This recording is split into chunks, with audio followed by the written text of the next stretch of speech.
আজি লৈ আহিছোঁ একেবাৰে সহজ পদ্ধতিৰে বনোৱা এবিধ পোলাও ৰেচিপি। ইমান সহজ, আপোনালোকে যেতিয়াই মন যায় তেতিয়াই বনাই খাব পাৰে আৰু আলহী আহিলে তৎক্ষণাত আপোনালোকে বনাই দিব পাৰে এবিধ ৰেচিপি। ইয়াত বেছি সময় নকৰোঁ, আহকচোন কেনেকৈ বনাইছোঁ তাকে চাওঁ। এয়া মই বাসমতি চাউল লৈছোঁ।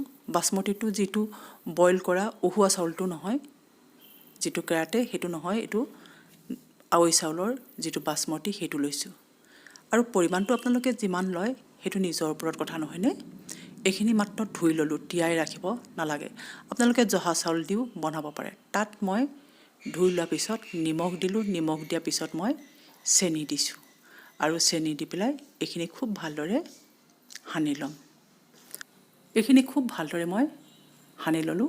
দেখিছে, এয়া গাজৰ এটুকুৰা কাটি লৈছিলোঁ, ফ্ৰেঞ্চবিন 3ডালমান কাটি ল'লোঁ, নহৰু পিঁয়াজ আদা অলপ অলপ কাটি ল'লোঁ আৰু ড্ৰাই ফ্ৰুটছ অলপ কাটি ল'লোঁ, ষ্টাৰ এনিছ এপাহ, ইলাচি 2টা, লং 2টামান আৰু তেজপাত লৈ এয়া মই দিলোঁ 1 টেবুল চামুচতকৈ অলপ বেছি ৰিফাইন আৰু আধা চামুচতকৈ কম মনোৰমা ঘি, কেৱল সুগন্ধভাৱে। প্ৰথমতে ষ্টাৰ এনিছ, লং, ইলাচি, তেজপাত দি পেলাই ধুনীয়া সুগন্ধ অহাৰ পিছত মই চাউলখিনি দি ল'লোঁ। আচলতে পোলাও বুলিলে খুব ধুনীয়াকৈ চাউলখিনিহে ভাজ খাব লাগে আৰু সেইখিনি সেইফালৈ জুই কমাই মই থৈ দিলোঁ। আনখন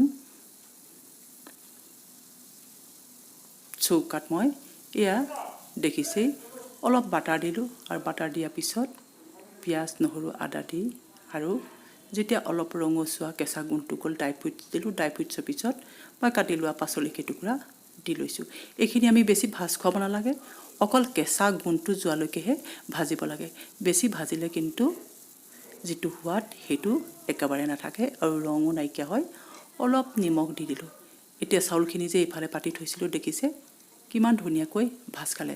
আচলতে আমি এইটো জোখত ভাজি ল'ব লাগে, চাউলটো ঠিক ফুটো ফুটো অৱস্থা এটা হ'ব লাগে। তাৰপিছত এনেদৰে পাচলিখিনি মিহলাই দিব। খুব কম তেলত আৰু খুব সুস্বাদুভাৱে আমি এনে সুন্দৰ পোলাও ৰান্ধিব পাৰোঁ। আৰু এইখিনি খুব ভালদৰে মিহলাই দিব।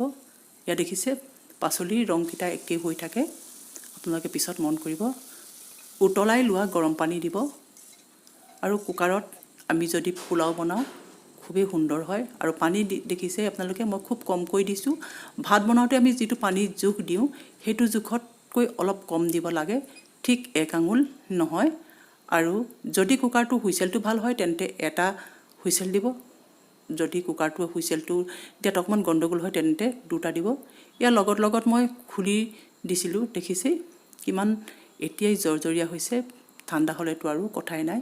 আপুনি যিকোনো মাংস পনীৰ লগত সোৱাদ ল'ব পাৰে। মই মাংস বনাইছিলোঁ এবিধৰ লগত খাবলৈ, লোকেল মুৰ্গী যিটো জোল, সেই জোলটো বেলেগ এদিন ৰেচিপি দিম, কাৰণ একেদিনাখনেই গোটেইখিনি দিয়া সম্ভৱ নহয়।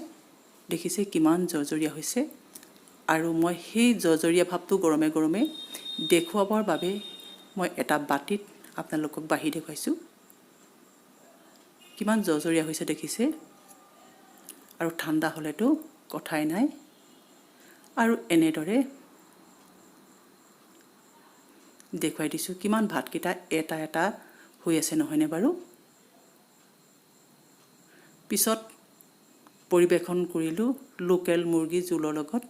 দেখিছেই থালিখনত কিমান সুন্দৰভাৱে এটা এটা বাসমতি চাউলৰ ভাতকেইটা হৈ আছে। প্ৰত্যেকে পোলাও বনাই বিভিন্ন জুতিৰে, মোৰ জুতিটো এবাৰ আপোনালোকে বনাই খাই চাবচোন, খুবেই ভাল পাব। আৰু পুনৰ এনে ৰেচিপি লৈ আপোনালোকৰ মাজলৈ আহিম। ধন্যবাদ।